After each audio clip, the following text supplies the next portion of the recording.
भारत की उर्वर भूमि ने ऐसी ऐसी महान नारियों को जन्म दिया है जिन्होंने अपने पराक्रम, बल, बुद्धि और श्रेष्ठ आचरण से विश्व में एक अलग ही छाप छोड़ी है। उन्हीं में से एक नाम है मालवा की महारानी अहिल्याबाई होलकर। अहिल्याबाई होलकर ने अपनी राज्य की सीमाओं के बाहर भारत भर के तीर्थ और स्थानों में मंदिर बनवाए, कुआं और बावड़ियों का निर्माण करवाया, मार्ग बनवाए, काशी विश्वनाथ में शिवलिंग को स्थापित करवाया। इससे पहले मैंने आपको एक वीडियो में बताया था खजराना श्री गणेश मंदिर जो इंदौर में स्थापित है, उसका निर्माण भी अहिल्याबाई होलकर ने करवाया था। नीचे डिस्क्रिप्शन में लिंक है, दर्शन कीजिएगा।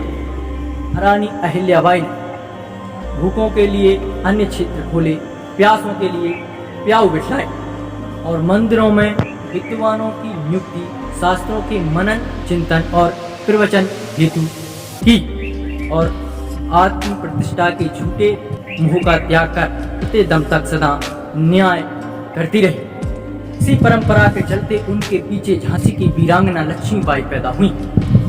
अपने जीवन काल में ही जनता इन्हें देवी समझने और कहने लगी। इतना बड़ा व्यक्तित्व जनता ने अपनी आंखों से देखा ही कहाँ था, जब चारों ओर गड़बड़ मची हुई थी। शासन और व्यवस्था के नाम पर घोर अत्याचार हो रहे थे। प्रजाजन, साधारण गृहस्थ, किसान और मजदूर अत्यंत हीन भावनाओं में सिसक रहे थे।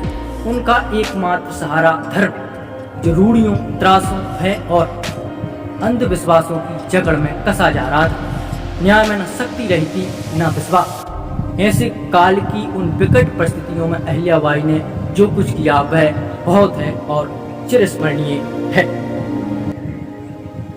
मनकोजी शिंदे के घर सीधी सरल ग्रामीण कन्या के रूप में 31 मई सन 1725 को अहिल्याबाई का जन्म हुआ।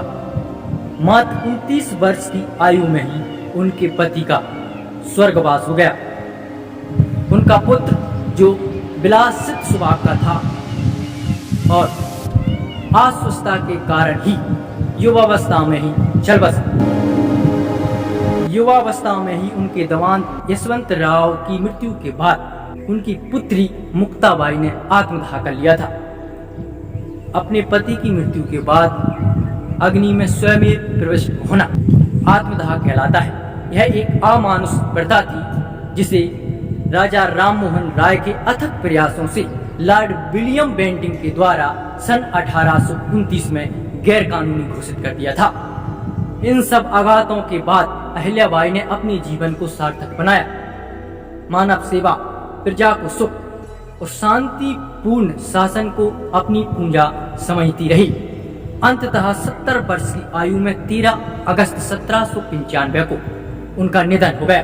तो दोस्तों, ऐसी महान आत्मा को मैं नमन करता हूं और आप सभी को बहुत बहुत धन्यवाद। जय हिंद, जय भारत। हो गई इतिहास का ताज